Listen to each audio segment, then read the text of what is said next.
다 같이 묵도하심으로 수요 예배를 함께 드리겠습니다.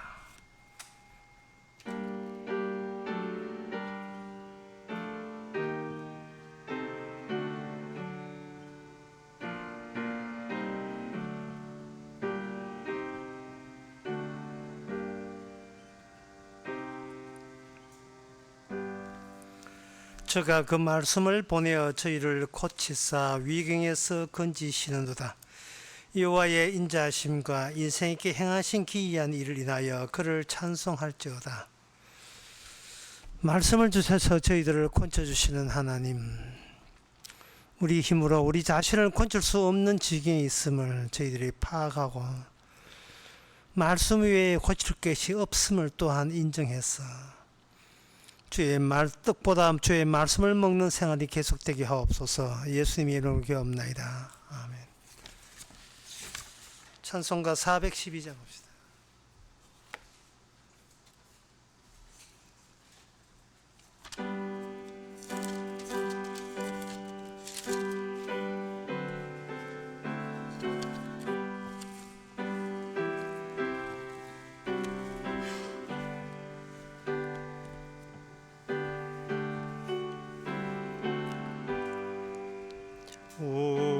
우리는 주님을 늘 배반한 내 주 예수 여전히 날 부르사 참되신 사랑 베푸시난 내 형제여 주님을 곧 받으라. 주를 위해 비네 주를 위해 비네 주를 위해 비네 늘 비르시네.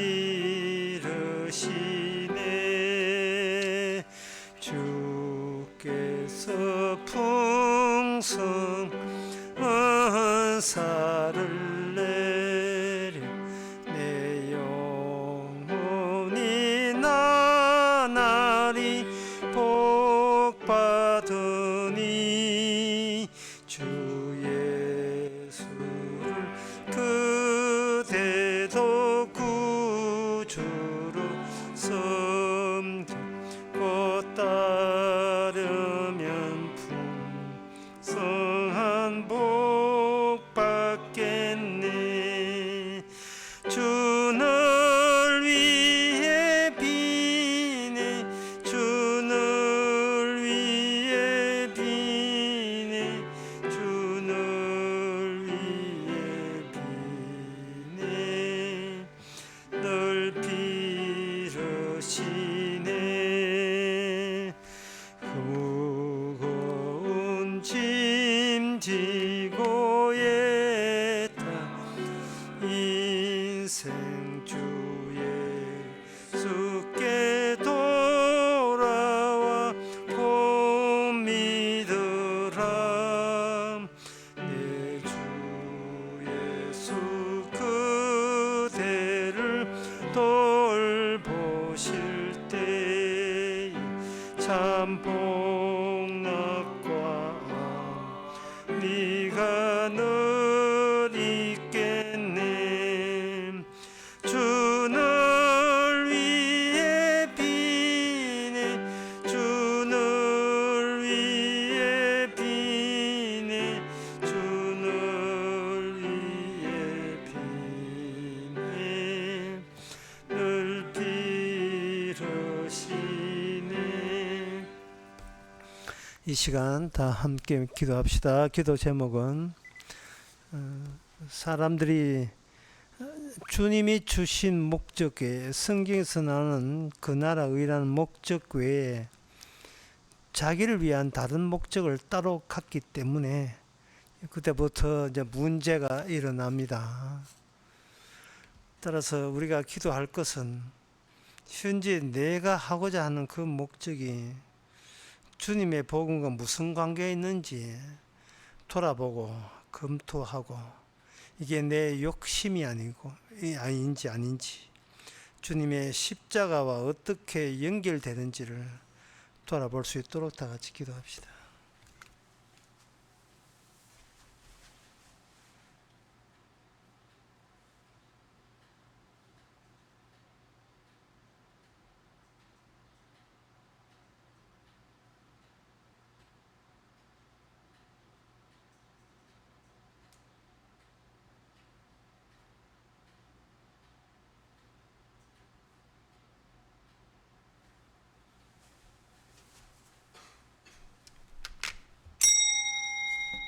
하나님 아버지, 우리 자신이 우리의 최종 목적이 되기 위해서 이 땅에 태어난 게 아닌데, 이상스럽게 세상을 살면서 그 나라의 일을 구해야 될 목적은 관심도 없고, 우리 자신이 최종 목적이 되어서 살아가는 일상을 통해서 우리가 어디서 잘못되었는지를, 뭐가 문제인지를 말씀을 통해서 늘 지적받는 그런 행복과 기쁨이 있게 하여 주시옵소서. 예수님의 이름으로 기도옵나이다. 아멘.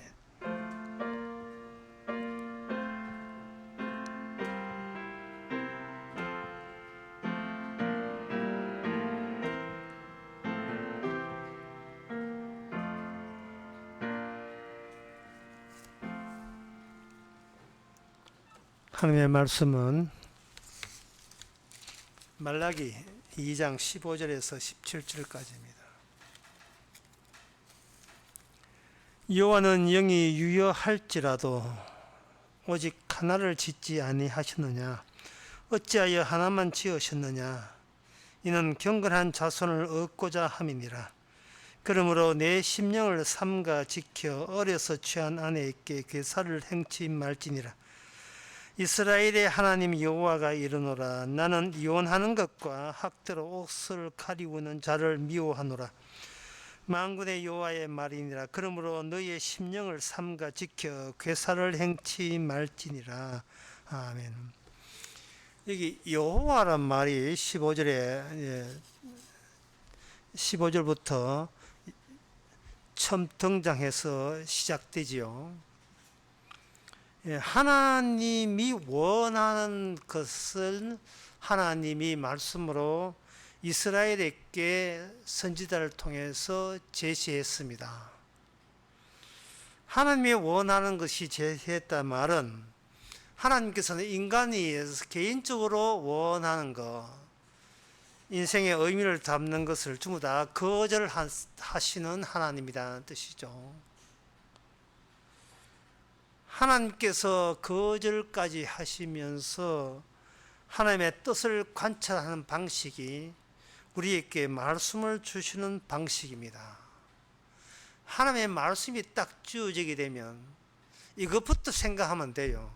이 시작은 하나님부터 시작된 거다.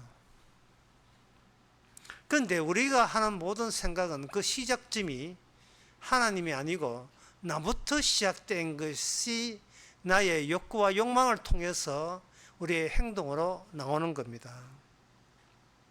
시작점이 서로 다르지요. 하나님부터 출발한 뜻과 나로부터 출발한 뜻이 항상 상충되게 우리 안에서 마주치게 됩니다. 이럴 때 무엇을 포기해야 되는가? 그건 뭐 물어볼 필요도 없지요. 하나님의 뜻을 안다는 것은 내 뜻을 버리라는 뜻, 포기하라는 뜻으로 하나님께서 찾아오시기 때문에 그렇습니다. 이것은 내 뜻을 포기한다는 것은 나에 대한 미련을 갖지 말라는 뜻이에요.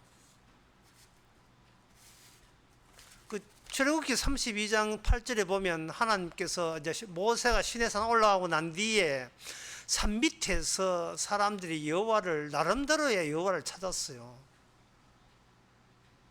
그런데 시내산 올라갔다가 내려온 모세의 평가에 의하면 너희들이 믿는 여호와는 진짜 여호와가 아니라는 거예요. 그 이유는 단 한 가지 있어요. 뭐냐? 자기를 위한 여호와예요. 자기를 위한 여호와. 하나님이 나를 위했다는 것은 그거는 자체가 우상입니다. 하나님, 우리는 피조물이고 하나님은 창조주이기 때문에 피조물의 일은 창조주를 위하여 존재하는 겁니다. 이게 이론상 너무나 당연한 거예요. 이론상뿐만 아니고 진리적으로 너무나 당연한 진리죠. 이것을 진리 아니라 할 사람은 없습니다. 그런데 봐줘서 이제 이 곤란하는 거예요. 진리인 줄 알지만 봐주세요. 그래, 그렇게 주님을 위해 살지 못하더라도 봐주세요. 문제는 그거예요. 누구를 위해서 봐주는 겁니까? 누구를 위해서? 그러니까 인간이라는 이 존재가 있는 이상은 하나님 한 번만 봐주세요. 뭐 어쩔 수 없습니다. 바쁘다 보니까 온갖 소리가 나오면서 그 나오는 온갖 소리를 이렇게 한 묶어 보면 딱 그것뿐이에요. 나를 위하여, 나를 위하여, 나를 위하여. 매 순간 나를 위하여. 이건 그것을 신약의 마태복음 9장에 보면 아주 간단하게 이야기했어요. 그걸 환자라 합니다. 환자. 간단한 표현이에요. 그냥 환자예요. 고질병, 환자. 환자는 스스로 못 고치죠. 스스로 못 고칩니다. 고칠 수도 없고 고칠 능력도 없는 환자. 이 환자가 나는 환자다 이러면 되는데, 내가 하는 것은 다 엉터리다 이러면 되는데 차마 그런 발언도 안 해요. 왜? 이상하게 끝까지 남아있는 것은 환자 맞는데요, 내가 하는 일이 나를 위해서 하는 거 잘못된 거 알겠는데요, 그러면 그래 되면 나를 위해서가 없잖아요. 마지막에 그게 남아요. 그러니까 인간들이 자기가 무슨 말을 내뱉으면서도 앞뒤가 이게 전부 다 모순 덩거리예요. 그게 나쁜 것은 아는데요, 그러면 알면 안 하면 되잖아. 그러면 나를 위한 몫이 없잖아요. 그 말을 다시 하겠습니다. 이게 너무 어려워서. 나를 위해서 내 몫이 없잖아요 라는 것이 이게 나쁘고, 이게 환자가 나올 바라는 것을 아는데요, 그걸 나쁘다 하면 내 몫이 없잖아요.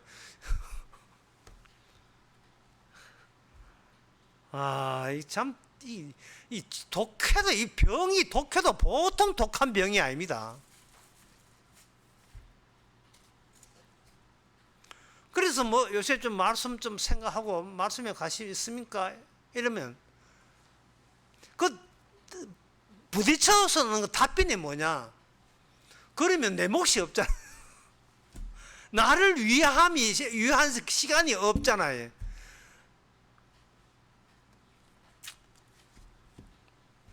오늘 본문에서 그 당시 이스라엘이 이제 깜빡깜빡 꺼지는, 나라가 망하는 입장에 있던 시절에 있던 그 당시 유대인이나 지금 오늘날이나 똑같기 때문에 주께서 이 말씀을 주신 거예요.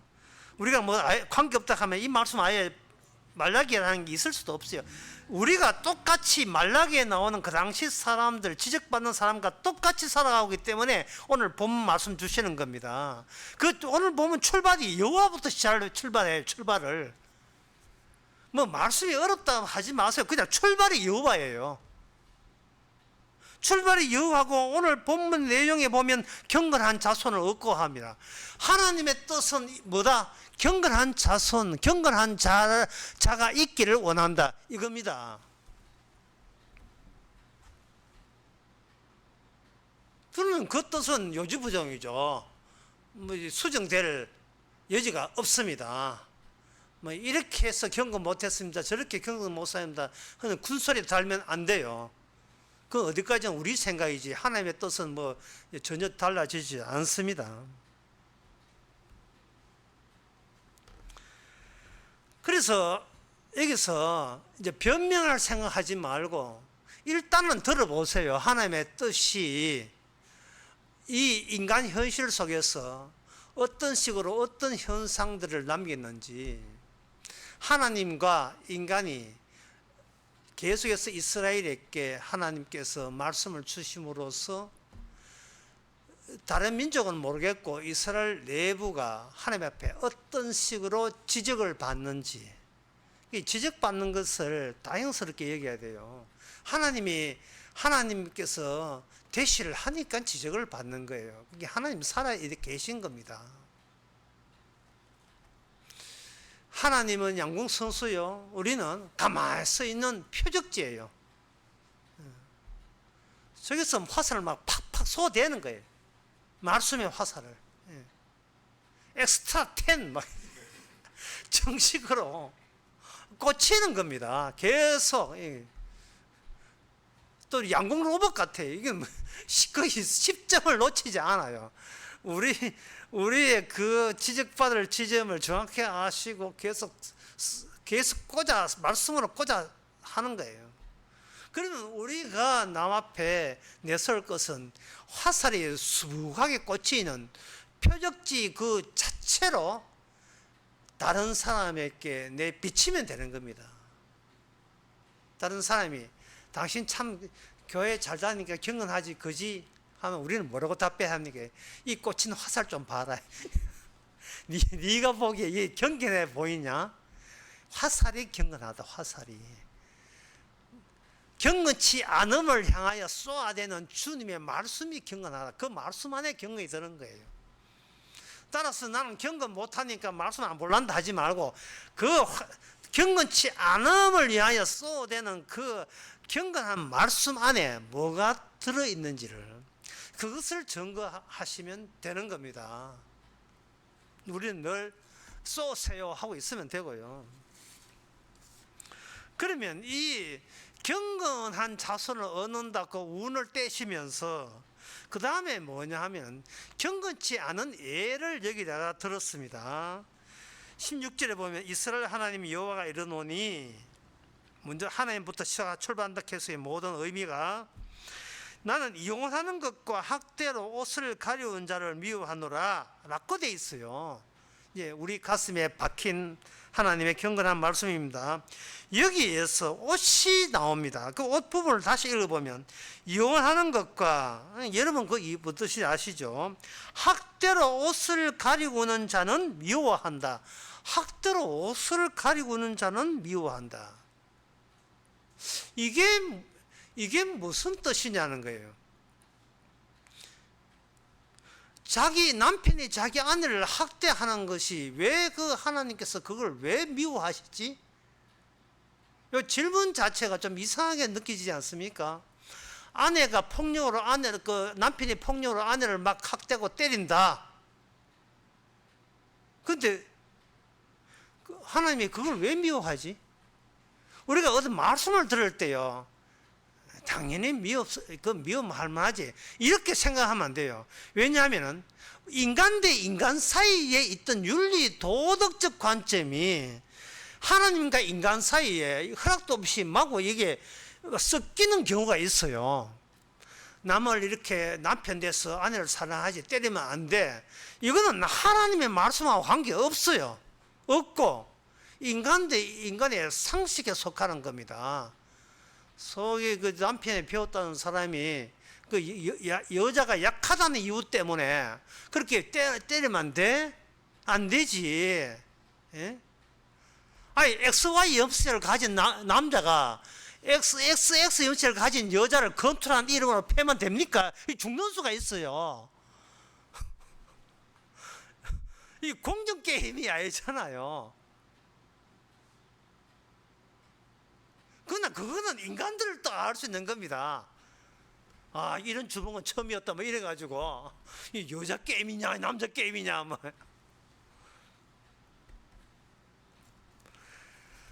여기서 우리는 뻔히 인간 뜻간이 뻔히 안다면, 하나님을 모르는 사람들도 동의한다면 이거는 100% 엉터리입니다. 예, 이건 잘못된, 이건 윤리 도덕이 잘못된 거예요. 윤리 도덕은 인간을 위해서 있는 거예요. 인간의 행복을 위해서 어떻게 바르게 살면 인간이 좀 더 행복해질 것인가. 목적이 인간의 행복이 있어요. 그러나 하나님의 말씀은 우리를 지적하는 데 있습니다. 따라서 말씀을 바랄 때는요, 소위 우리가 이거는 착하겠지, 이거는 뭐 하나님 누가 와도 이건 옳은 이야기 할 때 라고 생각하는 그것조차도 우리는 근원적으로 지적받아야 돼요. 남편이 아내를 때리는데 그게 왜 하나님께 미움받을 일입니까 하면, 때리면 안 되지, 어떻게 약한 자를 때리나, 이렇게 설명하지 말고, 하나님께서 인간 자체를 하나님의 말씀의 일부로 만들었기 때문에 그것이 미워하는 거예요. 얻어맞는 아내가 얻어맞는 게 아파서 이거는 나쁘다라고 이렇게 판단 내리면 안 돼요.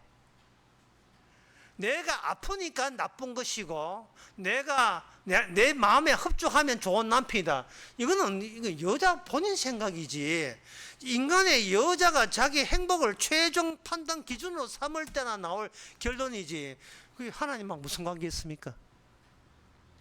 무슨 관계 있어요? 예. 그러면 이렇게 돼야 돼요.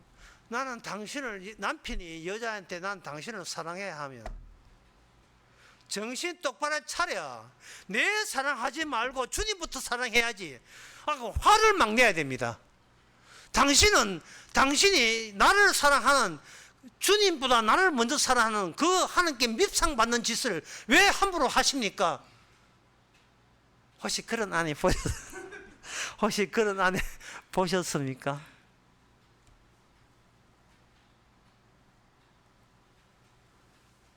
자기 입장에서 성경 말씀 해석하면 안 돼요. 자기를 부인하고 해석해야 돼요. 자, 그러면 근거를 대겠습니다. 근거가 어디에 나오냐? 15절에 나옵니다. 여호와는 영이 유효할지라도 오직 하나를 짓지 아니하셨느냐. 이게 도대체 이게 무슨 말인지, 현대 한국어를 생각하는 사람한테는 도대체 이 무슨 말인지를 모를 거예요. 하나님께서는 의도적으로 한 몸을 만들었다는 거예요. 하나님의 의도적으로. 그러면 그 의도가 어디에 나오는가? 2장 10절에 나옵니다. 말라기 2장 10절. 우리는 한 아버지를 가지지 아니하였느냐. 한 아버지께서 하나님의 그 피조물 인간을 만들 때 하나님은 한 분이라는 것을 염두에 두고 한 하나님께서 나왔다는 그 요소를 인간의 속에 거기다 심었는 식으로 인간을 만들었다. 그게 이 말라기 2장에서 하는 이야기입니다. 하나를 만들었다는 말은, 하나님께서 한 몸을 만들었다는 것은 무엇을 염두에 두셔야겠냐 하면은, 인간 쪽에서 보면 부부는 한 몸이 아니에요. 두 몸입니다. 인간 쪽에서. 그러니까 하나님은 한 분이라고 우기고, 인간은 가정의 부부는 두 사람이라고 우기고. 자, 인간 생각과 하나님의 생각의 관점이 벌써 부부들을 두고도 이미 관점이 틀어지는 거예요. 그런데 이 관계가 엇갈리는 이것조차도 하나님께서는 이미 예상을 하신 겁니다. 그러니까 네 위주로 너를 위하여 네 관점에서 하나님의 말씀을 해석하는 것은 내가 용납 못한다 라는 점을 고려해서 한 아버지께서 두 사람을 만들어 놓고 한 몸이라고 하는 거예요. 무슨 뜻이냐 하면요, 한 아버지께서 아담 혼자 만들고 이건 한 몸이다, 내 아들이다 하실 수도 있다, 이 말입니다. 좀 어려워지지요. 하나님께서 여자 만들고 남자 하나 만들어도 한 아버지의 그 한 아들이라고 할 수가 있다 이 말이죠. 있는데 의도적으로 그게 뭐냐, 영이 유효한다는 말은 뭐냐, 여유가 있는 거예요. 유효 반대로 말하면 여유예요. 하나님께서 다른 가능성을 충분히 하실 수도 있지만 의도를 가지고 두 사람을 만들 때 그걸 두 몸이라 하지 않고 한 몸이라고 한 아버지의 취지를 담아서 그렇게 결정했다는 거예요.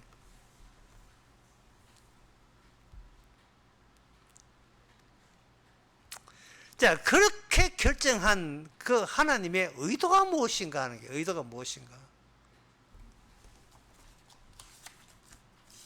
창세기 2장 24절 25절에 보면, 이러므로 남자가 부모를 떠나 그 아내와 연합하여 둘이 한 몸을 이룰지니라. 아담과 그 아내 두 사람이 벌거벗었으나 부끄러워 아니하리라 라고 되어 있어요. 남편과 아내 두 사람이 벌거벗었으나 부끄러워하지 아니하면 그게 한 몸입니까? 아니거든요. 이게 제가 무슨 말씀을 드리려고 이 이야기를 하느냐 하면은, 인간은 남녀가 한 몸이 되는 그 절차나 과정에 대해서 인간은 이제는 더 이상 개입할 여지가 없습니다.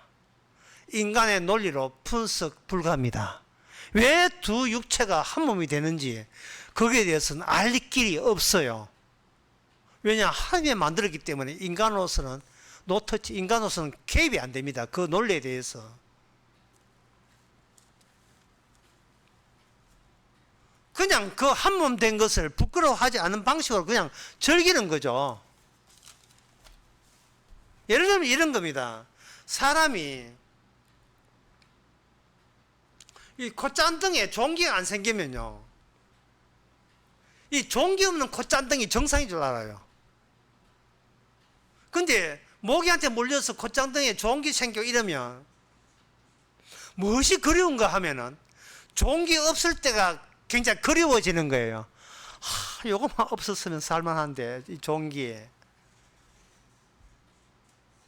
처음에 눈 아파서 안경 쓸 때에 정말, 야, 내 팔자가 와야 나는데 이때 여기서 죽고 그냥 죽고 싶다. 왜? 내 눈은 계속 좋아져야 돼요. 내 눈은 계속 좋아져야 된다고요. 사람이 누구가 남한테 잘해주면요, 그 사람은 그게 권리인 줄 알고 있어요. 안 아픈 게 어떤 권리인 줄 알고 있다고요. 근데 이 아담과 하와에게 마귀가 달려들어서 하나님의 말씀을 어겼잖아요. 하나님의 말씀을 어김으로써 과연 모든 것이 하나님의 계획, 두 사람이 한 몸 되는 계획이 파탄 났느냐? 하나님은 그건 아니라는 거예요. 두 육체가 한 몸 되는 것은 이미 하나님 쪽에서 일방적으로 내린 이게 하나님의 계획이기 때문에 오히려 파탄 나는 거, 두 육체가 다시 두 몸으로 파탄나는 그것으로 인하여 정말 두 육체가 한 몸 되는 궁극적인 이유를 그 안에서 이제는 두 번 다시 두 몸이 되지 않은 완벽한 체제가 인간이 두 부부 사이에 파탄남으로서 확고히 되는 겁니다. 그 결론을 미리 말씀드리면, 예수님은 자체가 한 몸이 아니에요. 예수님은 자기 교회와 더불어서 한 몸이 되는 겁니다.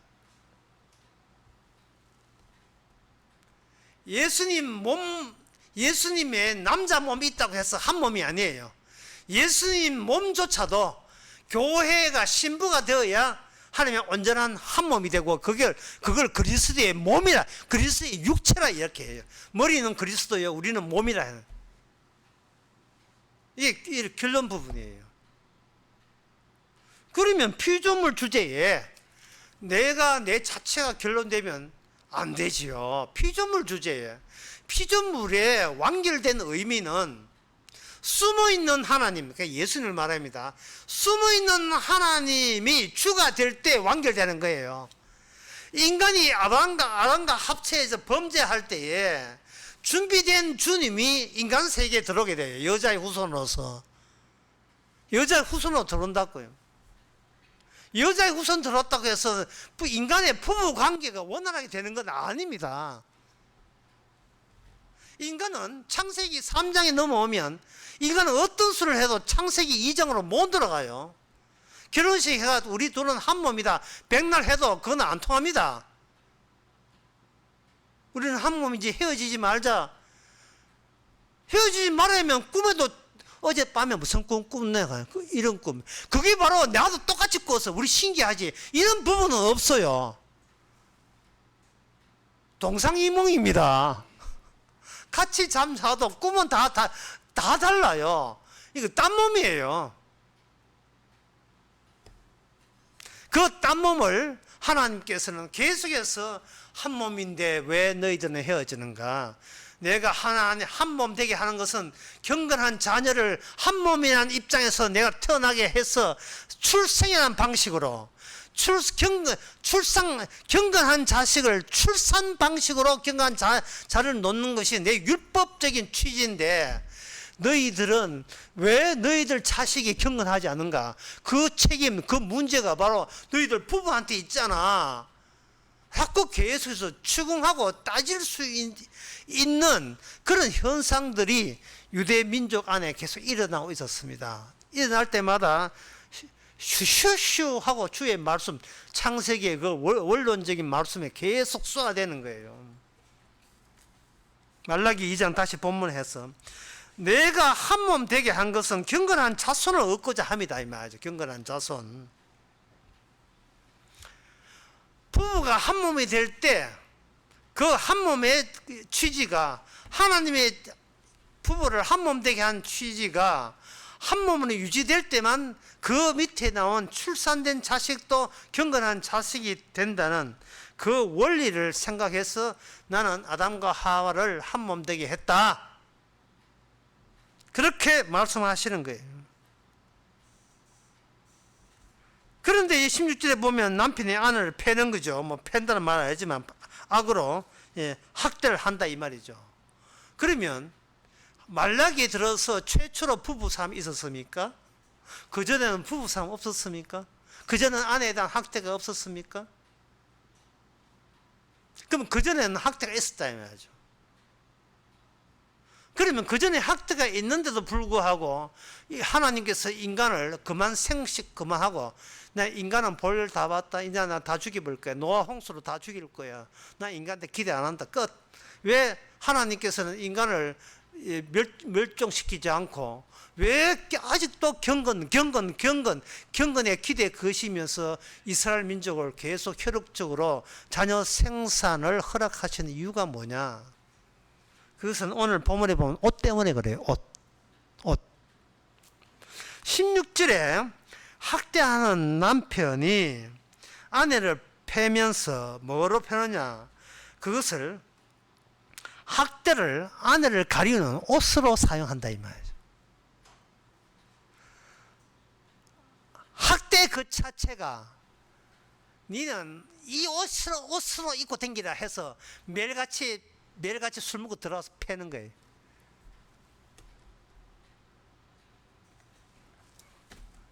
그게 학대라는 이름의 원피스, 학대라는 이름의 투피스, 3피스까지 있는지 모르겠습니다. 맨날 때림으로써 남자는 은연중에 무엇을 지금 실제로 연기하는 거, 연출하는 실현되는 현상을 보이느냐 하면은 창세기 3장 16절에 그게 나옵니다. 또 여자에게 이르시되 내가 내 잉태하는 고통을 크게 더하리니, 그거는 여자가 찾아 나올 때 하는 개인적인 거죠. 자식을 낳을 것이며, 저주가 여자한테 한 개가 아니고 두 개 있어요. 하나는 뭐냐? 자식 놓으면서 고통하는 거. 두 번째 저주는 뭐냐? 남편을 사랑하고 남편은 너를 다스린다는 거. 동등 관계가 깨어지고 너를 다스리면서도 여자는 그 다스리는 남편을 흠모하고 사모한다는, 그 흠모까지는 아니지만 사모한다. 예. 다스리라도 좋으니까 나는 남자가 필요해요. 뭐 나오는데 그게 정상적인 게 아니고 이 정상적에서 틀어진 비정상적인 저주에 대한 징벌에 해당되는 상황이라는 거예요. 여자가 남자를 사모하는 게. 예?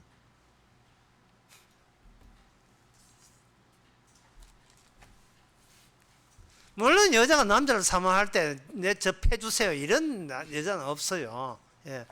나는 나쁜 남자에 납조하는 취미가 있어요. 뭐 그건 철딱선이 없는 이야기고요. 난 나쁜 남자가 멋있어요 하는 그런데 그건 실없는 소리고요. 이 남편이 이미 범죄했거든요. 남편도 아담이 서다가를 따먹었다 이 말이죠. 따먹었는데 이게 전적으로 남편이 나한테 학대하는 것이 꼭 남편 책임으로 돌 만한 이야기인가, 아니면 원인 제공이 어디 있는가를 나를 학대하는 남편을 통해서 창세기 3장에 있었던 선악과 따먹는 사건으로 여자를 돌려보냅니다. 그러면 여자는 뭐냐? 예, 두 팔 가지고 가슴을 치죠. 다 내 탓이요. 다 내 탓이요. 거기서 나온 노래가 여자의 일생. 이미재가 불렀던 여자의 일생. 그 여자의 일생 가사에 보면 참아야 하느니라. 참아야 하느니라. 왜? 이게 여자의 팔자니까.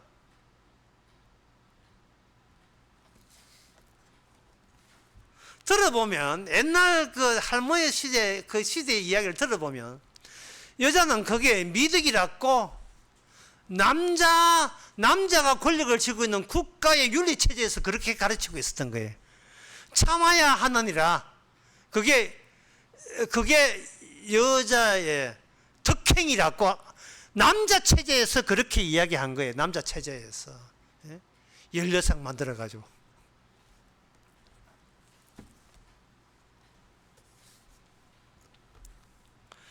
무엇을 빠뜨리냐? 그 자체가 바로 악이라고 규정해버립니다. 그 이유가 하나님이 범죄하고 난 뒤에 그 인간의 처음 한 조치가 옷이었고요. 그 옷을 보고 내린 하나님의 조치도 옷이었어요.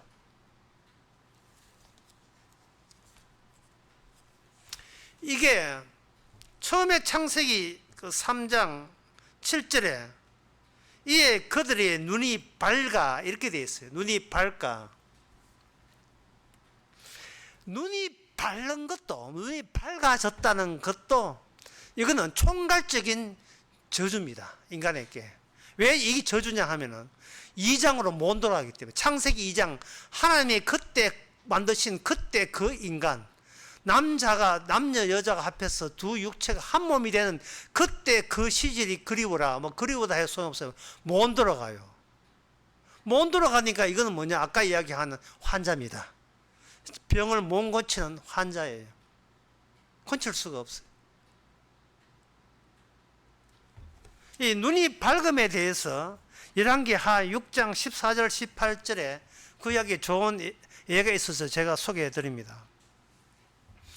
아람 군대가 엘리사 때문에 자기가 북이스라엘을 장악하지 못한다고 엘리사부터 찾아서 죽이자. 그러면 나머지는 뭐 북이스라엘 정도는 우리가 이긴다라고 한 거예요. 그래서 이제 직접 아람 군대가 엘리사 사는 그쪽을 향하여 포위해서 침범을 했는데,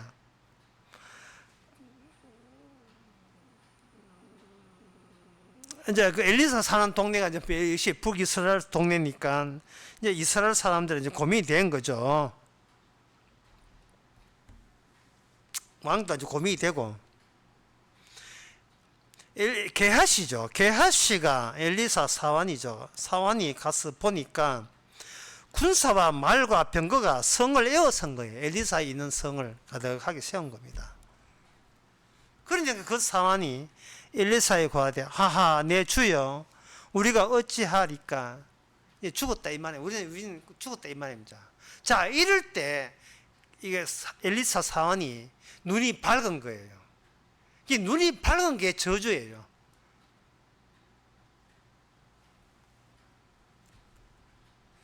눈이 밝으니까 그 눈 밝았던 효과가 뭐냐? 예, 무섭다, 두렵다, 겁난다. 이제 죽음을 의식하는 거. 이게 눈이 밝아서 그래. 눈이 밝아서. 그럴 때 여러분 잘 아시다시피 엘리사가 기도하고 난 뒤에 눈을 뜨게 해주니까 저쪽에 아람 군대에 포위된 숫자보다 더 많은 숫자의 천군 천사가 불말과 불경과 산에 거하게 엘리사를 둘렀더라 이 말이죠. 그리고 난 뒤에 엘리사가 뭐라고 기도하냐. 하나님이여 저 아람 군대의 눈을 어둡게 하옵소서. 멀게 하옵소서. 눈을 어둡게 하옵소서. 어둡게 하니까 그들이 눈이 어두우니까 그들이 다 장님이 된 거죠. 그래서 몽땅 사마리아 성에다가 전부 다 포로를 잡게 되었다는 이야기입니다. 자, 여기서 우리가 다음과 같은 중요한 질문이 꼭 필요해요. 왜 하나님께서는 진작에 게하시의 사원에게 처음부터 엘리사 쪽에 천군천사가 함께 있던 것을 왜 사한한테는 왜 처음부터 그걸 보여주지 않았는가 하는 거예요. 지금 게하시가 저쪽에 아람 군대 숫자가 많다. 그런데 이 얘기는 뭐 엘리사하고 자기하고 뭐 몇몇 되지도 않는 북이스라엘 소수에 지킬 수 없는 저 많은 숫자를 견딜 수 없는 숫자밖에 없다.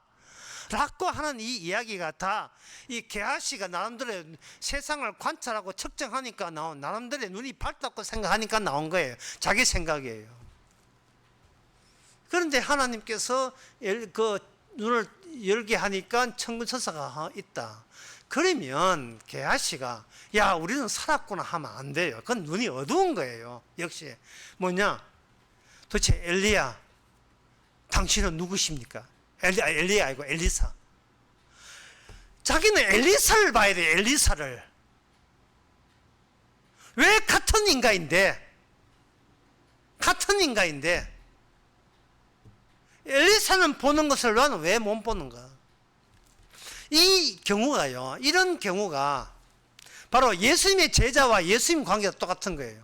예수님을 3년 동안 따라다니면서 추종하면서 했잖아요. 왜 추종했습니까? 인간은 말라기에 의하면 인간은 출생 자체가 경건이 안 돼요. 이미 범죄했기 때문에.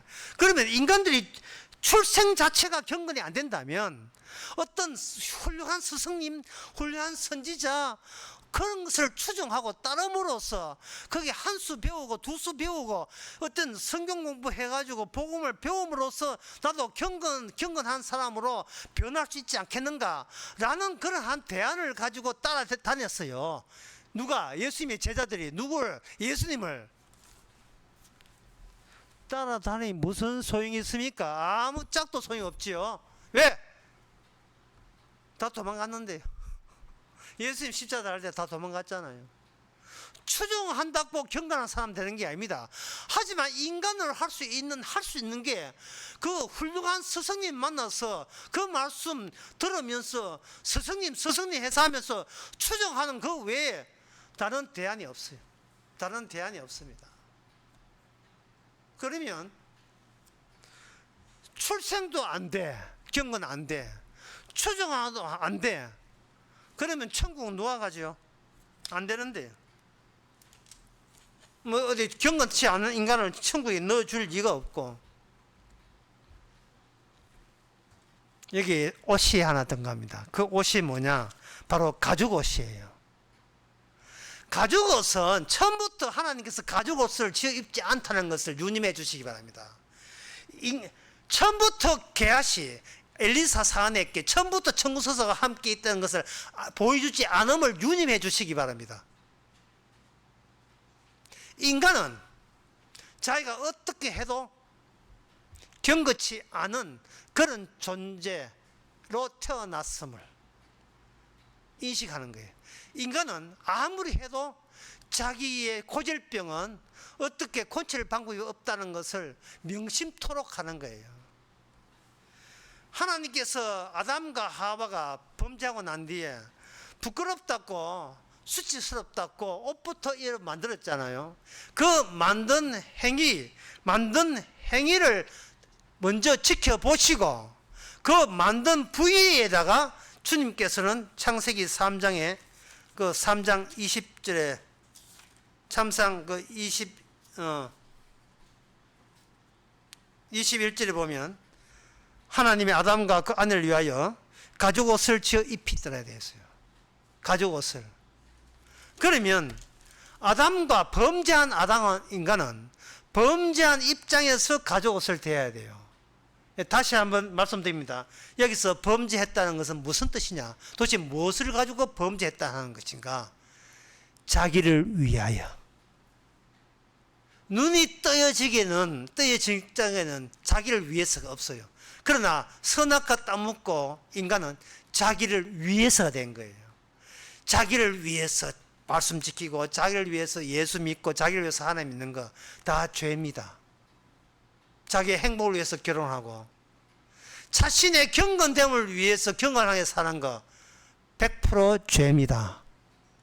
인간은 근원적으로 경건할 수 없는 병으로 태어났기 때문에 어떤 경우로 인간은 경건될 수도 없고 경건할 수 없으면 천국은 갈 수가 없습니다.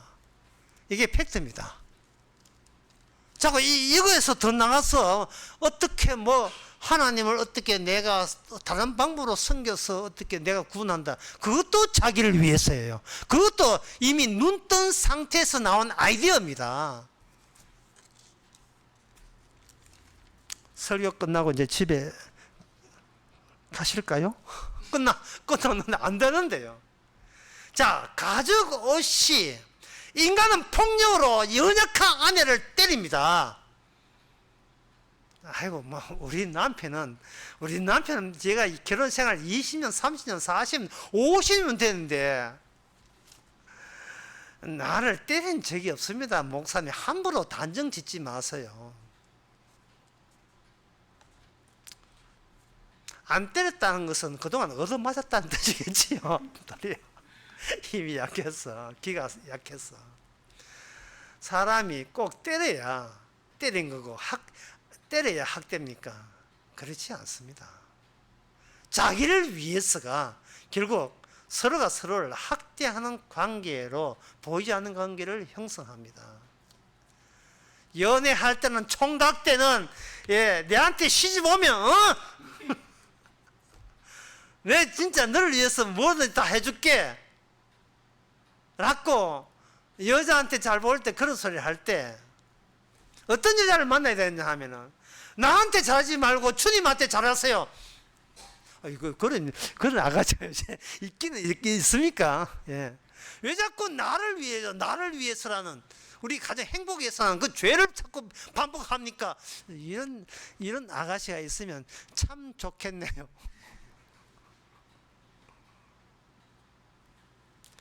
인간은 안 됩니다. 이거는 어디 성질이 나빠서가 아니라 태어난 자체가 경건치 않으면서 태어나기 때문에 그 고질병을 고칠 수가 없습니다.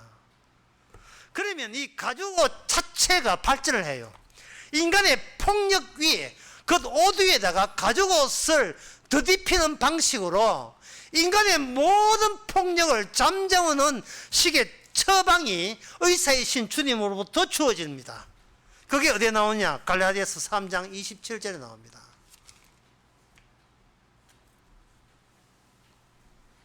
누구든지 그리스도와 합하여 세를 받은 자는 그리스도도 옷 입었느니라.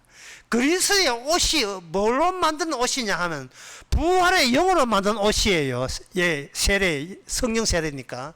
그럼 부활은 어디서 나오는가? 십자가에서 이미 너는 나랑 더불어 죽었다는 것을 명시화시키는 게 십자가 사건이에요. 따라서 이미 죽은 자를 부활의 영으로 덮는 것이 바로 가죽 옷의 완성입니다.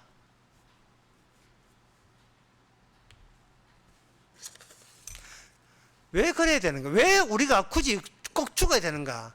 우리는요, 고질병이 있어서 아무리 하나님께 잘해줘도 나를 위해서 그 자체를 어떻게 잠재울 수가 없어요. 그런데 성령 능력, 부활의 권능이 우리로 하여금 나를 위해서 나올 때마다 슈슈슈 하고 말씀으로 계속 지적해 버립니다. 그것도 경고이냐? 내가 보기에는 나를 위해서를 지금 유정하고 있는데,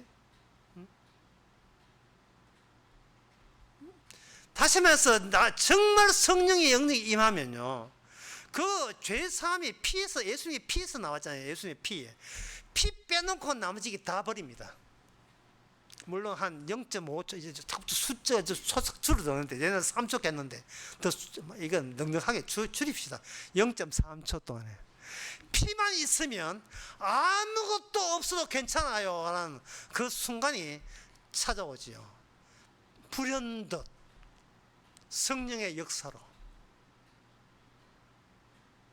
그러니까 이 말은 뭐냐면, 인간의 일상생활 자체가 고질병에 시달리면서 하기 때문에 자꾸 내 것을 가지려 하는데, 내 것을 가진다는 것 자체가 피 앞에서 그것보다 더 위험한 짓이 없어요. 내 것을 가지면 나를 위해서가 자동적으로 나오기 때문에 자꾸 예수님의 공로, 가죽옷을 가리는 짓을 하는 거예요. 그렇다면 주께서 거기서 쉬지 않고 계속해서 말라기, 말씀, 창세기, 갈라디아 말씀 가지고 슈슈슈 해 계속해서 쏘아대지요. 모든 것을 그 나라 의를 위하이냐 아니면 너를 위함이냐, 계속해서 말씀 안에 그걸 담고 쏘아댈 때 진정한 기쁨과 감사는 바로 지적받는 데서 우리에게 주어지는 겁니다. 왜?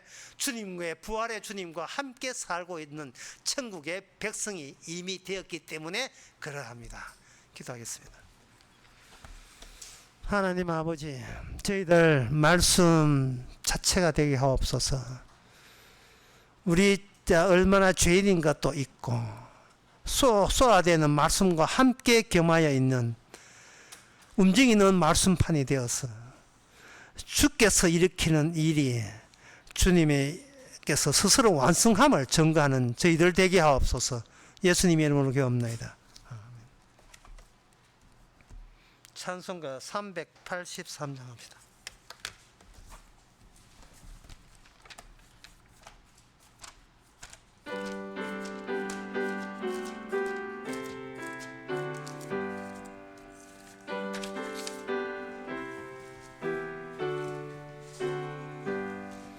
환난과 핍박 중에도 성도는 신앙 지켰네. 이 신앙 생각할 때에 기쁨이 충만하도다. 성도의 신앙 따라서 죽도록 충성하겠네. 옥중에 매인 성도나 양심은 자유 얻었네. 우리도 고난 받으면 죽어도 영광 되도다. 성도의 신앙 따라서 죽도록 충성하겠네. 성도의 신앙 본받아 원수도 사랑하겠네. 인정